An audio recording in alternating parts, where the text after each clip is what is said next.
नमस्कार, न्यूज 18 मध्य प्रदेश छत्तीसगढ़ देख रहे हैं आप। मैं हूं आपके साथ प्रशांत कटारे। 80 खबर 80 जिले का रुख करें। उससे पहले अहम खबर इंदौर से है, जहां कांग्रेस विधायक जीतू पटवारी पर एफआईआर दर्ज हो गई है। छत्रीपुरा थाने में मामला दर्ज किया गया। धारा 188 और 464 की धाराओं के तहत मामला दर्ज हुआ है। पीएम मोदी की गलत फोटो शेयर करने का आरोप है पूर्व मंत्री जीतू पटवारी पर। बीजेपी सांसद विधायकों ने डीआईजी हरिनारायणचारी मिश्रा को शिकायत की थी। जीतू पटवारी को गिरफ्तार करेगी पुलिस। तो ये बड़ी खबर इस वक्त की इंदौर से। कांग्रेस विधायक और पूर्व मंत्री जीतू पटवारी पर एफआईआर दर्ज की गई है।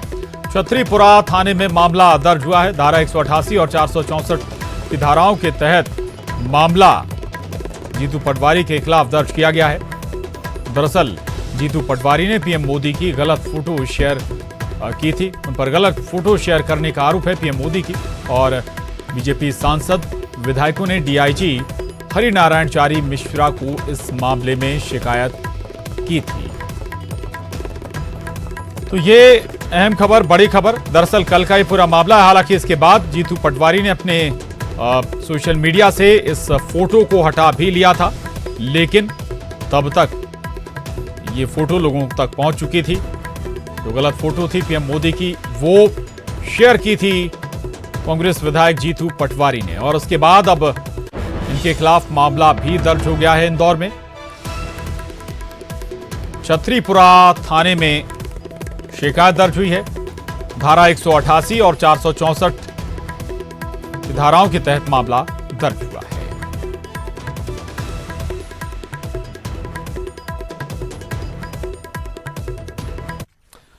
अरुण त्रिवेदी हमारे साथ जुड़ गए हैं और जानकारी के साथ।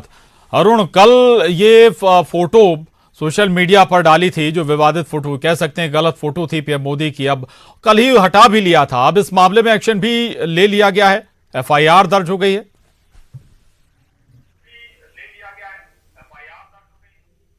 बिल्कुल, देखिए, जब एक कल प्रधानमंत्री की फोटो छेड़छाड़ करके सोशल मीडिया ट्विटर पर जीतू पटवारी ने शेयर की थी, उसके बाद हालांकि उन्होंने अपना ट्वीट हटा लिया था, लेकिन जो प्रोटेम स्पीकर हैं रामेश्वर शर्मा, उन्होंने इस पर संज्ञान लिया था और गृह मंत्री नरोत्तम मिश्रा से कार्रवाई की बात कही थी।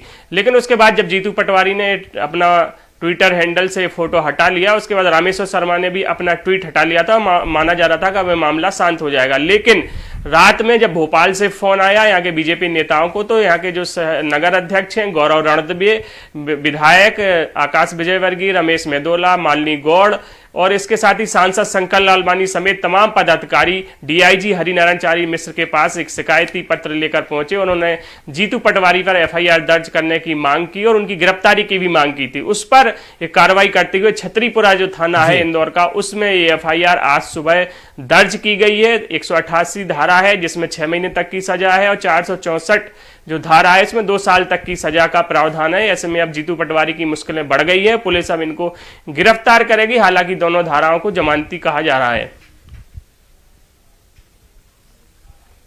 जी बिल्कुल, अब देखना होगा कि आगे का एक्शन जीतू पटवारी के खिलाफ इस मामले में क्या होता है। शुक्रिया अरुण आपका इस पूरी जानकारी के लिए। और अब दिल्ली का रुख कर रहे हैं। आपको बता दें कि पीएम नरेंद्र मोदी आज इंफ्रास्ट्रक्चर फंड लॉन्च करने वाले हैं। इसके तहत जो ये फंड होगा, ये इंफ्रास्ट्रक्चर को देश भर में इस फंड के माध्यम की ओर से हुई है।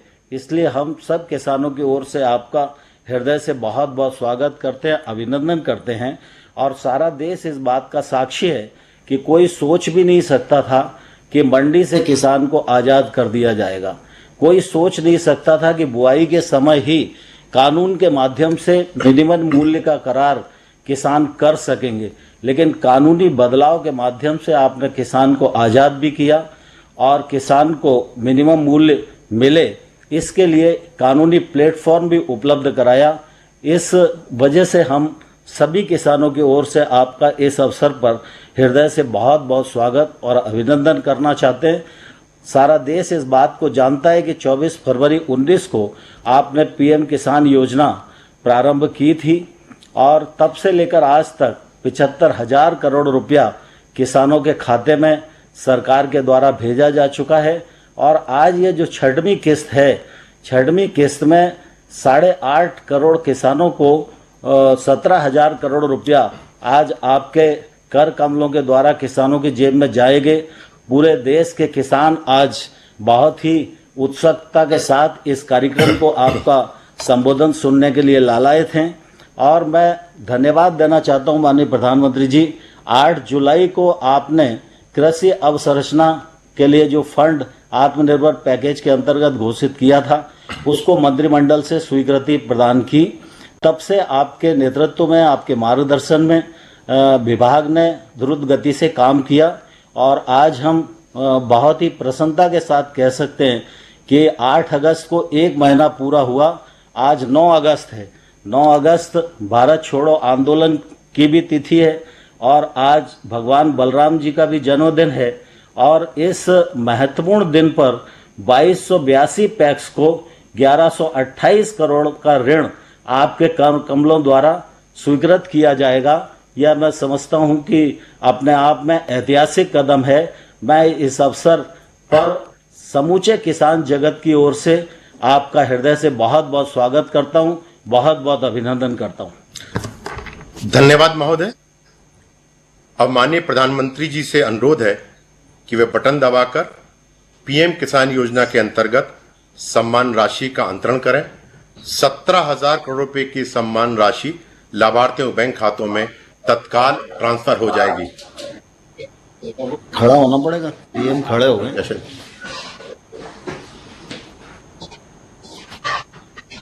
बटन दबा।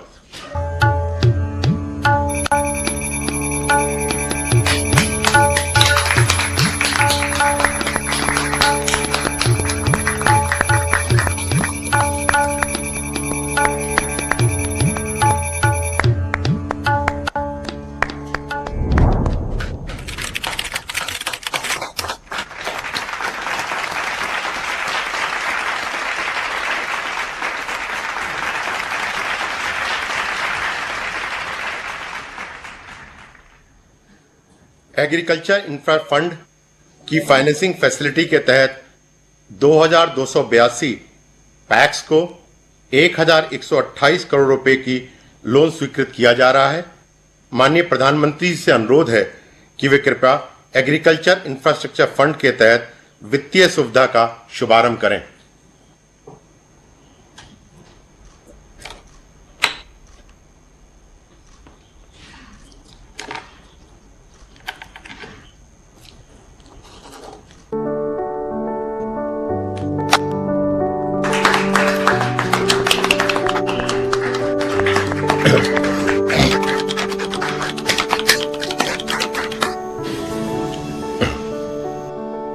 हमने सपना देखा है किसानों की आय दोगुनी करने का। आजादी के 75 साल हो, किसानों की आय दोगुनी करने का सपना देखा है। आत्मनिर्भर सिर्फ एक शब्द नहीं, ये हमारे प्रधानमंत्री श्री नरेंद्र मोदी जी का देश और देशवासियों के हित में एक बहुत बड़ा लक्ष्य है। आत्मनिर्भर भारत, आत्मनिर्भर कृषि एक महत्वपूर्ण हिस्सा है। इसलिए किसानों की आय बढ़ाने के लिए भारत सरकार ने एग्रीकल्चर इंफ्रास्ट्रक्चर फंड योजना शुरू की है। योजना के अंतर्गत 4 सालों के लिए 1 लाख करोड़ रुपए की व्यवस्था की गई है। 2020 से 21 में 10,000 करोड़ और आने वाले वर्षों में 30 हजार करोड़ रुपए वितरित किए जाएंगे। साथ ही 7 वर्षों के लिए 2 करोड़ रुपए तक के ऋण पर 3% ब्याज सब्सिडी की सुविधा दी है। इस योजना पर सभी बैंक्स MOU साइन करके योजना से जुड़ चुके हैं। ऋण देने वाले इन बैंकों के लिए क्रेडिट गारंटी सुविधा का प्रावधान भी किया गया है। इस योजना के तहत पोस्ट हार्वेस्ट मैनेजमेंट इंफ्रास्ट्रक्चर के जरिए किसान भाइयों को उत्पादों को सही दाम पर बेचने की आजादी और आय का स्थिर साधन मिलेगा, जिससे उनकी आमदनी में बढ़ोतरी होगी। इस योजना के तहत नाबार्ड 2020-21 के दौरान 5,000 करोड़ रुपए के रियायती ऋण देगा। केंद्र शासन द्वारा दिए जाने वाली ब्याज सब्सिडी तथा नाबार्ड द्वारा दिए जाने वाले रियायती ऋण के फल स्वरूप प्राथमिक कृषि ऋण समितियों अर्थात पैक्स को केवल 1% ब्याज दर पर ऋण उपलब्ध होगा। इस योजना को मंजूरी 8 जुलाई 2020 को दी गई थी। 1 महीने के भीतर ही नाबार्ड ने 2280 से अधिक कृषि संस्थाओं के बीच लगभग 1000 करोड़ रुपए की ऋण व्यवस्था की है।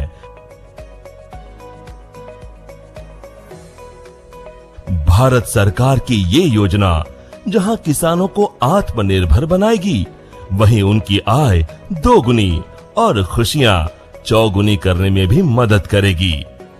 आत्मनिर्भर भारत, सशक्त भारत।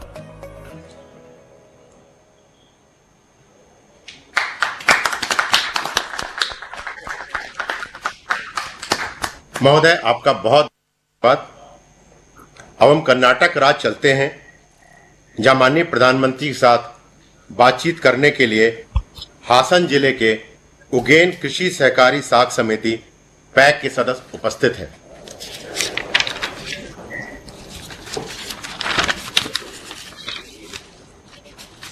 नमस्ते जी। नमस्ते। सबसे पहले तो मैं जानना चाहूंगा आपके संबंध में, आपकी संस्था के संबंध में, आपके काम के संबंध में जानना चाहूंगा। ಮೊದಲನೇದಾಗಿ ನಿಮ್ಮ ಬಗ್ಗೆ ಮತ್ತು ನಿಮ್ಮ ಸಂಸ್ಥೆ ಬಗ್ಗೆ ಪರಿಚಯ ಕೊಡಿ. ನಮಸ್ತೆ ಪ್ರಧಾನಮಂತ್ರಿ ಜಿ, ನನ್ನ ಹೆಸರು ಬಸವೇಗೌಡ. ನಾನು ಉಗನೆ ಪ್ರಾಥಮಿಕ ಕೃಷಿ ಪತ್ತಿನ ಸಹಕಾರ ಸಂಘ ಹಾಸನ ಜಿಲ್ಲೆಯ ಕಾರ್ಯದರ್ಶಿಯಾಗಿ ಕೆಲಸ. और ब्रेक के बाद अगली खबर का रुख कर रहे हैं। अगली खबर भोपाल से है। आरएसएस की बैठक शुरू हो गई है। संघ प्रमुख मोहन भागवत ये बैठक ले रहे हैं। ठेंगड़ी भवन में ये बैठक चल रही है आरएसएस की, और बैठक को लेकर सुरक्षा के कड़े बंदोबस्त भी किए गए हैं। वहीं संघ प्रमुख कोरोना के दौरान संघ के सेवा कार्यों की समीक्षा कर रहे हैं। भविष्य की रणनीति पर भी संघ का मंथन है। ये 20 दिन में संघ प्रमुख का दूसरा भोपाल दौरा है। ये तो ठेंगड़ी भवन में इस वक्त संघ की बैठक चल रही है। मोहन भागवत, संघ प्रमुख मोहन भागवत इस बैठक में शामिल हैं। आपको बता दें कि बैठक को लेकर सुरक्षा के कड़े बंदोबस्त किए गए। इतना ही नहीं, संघ प्रमुख कोरोना के दौरान संघ के सेवा कार्यों की समीक्षा कर रहे हैं, और भविष्य की रणनीति पर भी संघ का मंथन हो रहा है। दरअसल कोरोना संक्रमण के दौरान संघ की क्या भूमिका रही, सेवा कार्यों की क्या स्थिति रही जो संघ के जरिए चलाए जाते हैं, इस पर चर्चा हो रही है। शरद श्रीवास्तव हमारे साथ भोपाल से जुड़ गए हैं। शरद, महत्वपूर्ण बैठक है संघ की। इस बैठक को लेकर सियासत भी शुरू हो गई थी, लेकिन अब जो बात निकल कर आई है कि कोरोना संक्रमण काल के दौरान ही संघ ने जो सेवा कार्य किए हैं या जो काम किए हैं, उनको लेकर भी इसमें चर्चा हो रही है।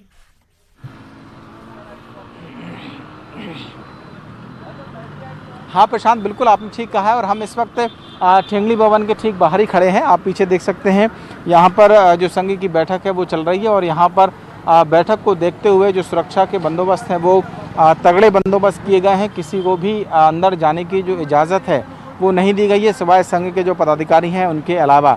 बड़ी बात ये भी है कि संघ प्रमुख मोहन भागवत खुद इस बैठक में शामिल हो रहे हैं, इसलिए भी इस बैठक की अहमियत बढ़ जाती है। हालांकि 20 दिनों के अंदर ही संघ प्रमुख का ये दूसरा भोपाल का दौरा हुआ है। जो जानकारी है उसके मुताबिक इस बैठक में जो कोरोना काल के दौरान संघ के सेवा कार्य रहे, मसलन अगर हम प्रवासी मजदूरों के लिए भोजन पानी की व्यवस्था करने की बात करें, या फिर रक्तदान जैसे करने की बात करें ज़रूरतमंदों के लिए, या फिर भोजन वितरण जैसे कार्यक्रम थे जो संघ के सेवा कार्यों में शामिल थे, वो किए गए। तो संघ ने क्या क्या काम और कैसे कैसे किए हैं, इनकी समीक्षा की जा रही है सेशन वाइज। और आने वाले वक्त में संघ की रणनीति क्या होनी चाहिए कोरोना के बाद की परिस्थितियों में, ये जानकारी दी गई है। हालांकि आज लॉकडाउन है राजधानी भोपाल में, लिहाजा इस बैठक को लेकर कुछ सवाल भी खड़े हो रहे हैं कि आखिरकार बैठक जब लॉकडाउन है तो फिर बैठक कैसे हो रही है।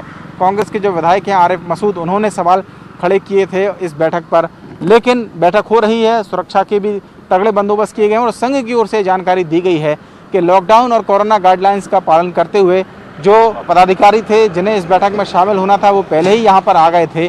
और मोहन भागवत सेशन में अलग अलग जो मुलाकात है वो 1 to 1 करेंगे। एक बार की बैठक में सिर्फ 5 ही पदाधिकारी शामिल होंगे, फिर अगले घंटे की जो बैठक होगी उसमें 5-5 पदाधिकारी करके बैठक की जाएगी। तो कुल मिलाकर बैठक महत्वपूर्ण है, लेकिन कोरोना काल में लॉकडाउन के बीच हो रही है, लिहाजा विपक्ष की ओर से सवाल भी खड़े किए जा रहे हैं। जी हालांकि जवाब है आरएसएस के पास और शायद बीजेपी के पास भी अब ये जवाब होगा कि जो बैठक हो रही है वो कोरोना संक्रमण के मद्देनजर ही हो रही है कि आखिर कोरोना संक्रमण में कैसे और बेहतर सेवा कार्य आरएसएस कर सकता है। शरद,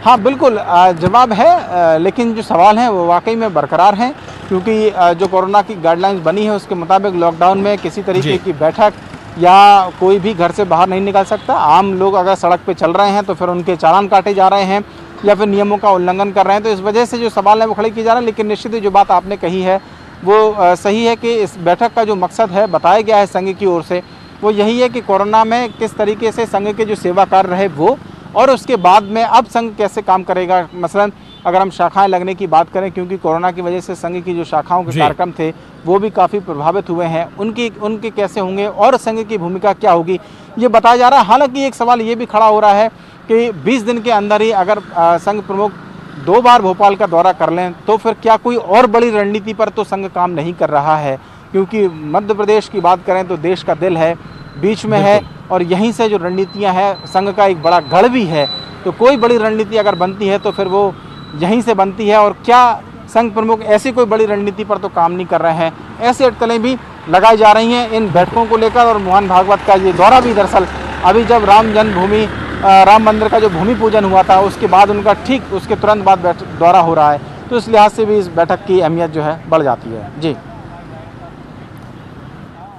बिल्कुल बिल्कुल, बहुत महत्वपूर्ण बात भी आप कर रहे हैं कि जो मध्य भारत है और खासतौर से मध्य प्रदेश, यहाँ न केवल आरएसएस का अच्छा खासा नेटवर्क है बल्कि यहाँ से बड़ी रणनीतियां भी आरएसएस बनाता है और अमली जामा भी उन्हें पहनाता है।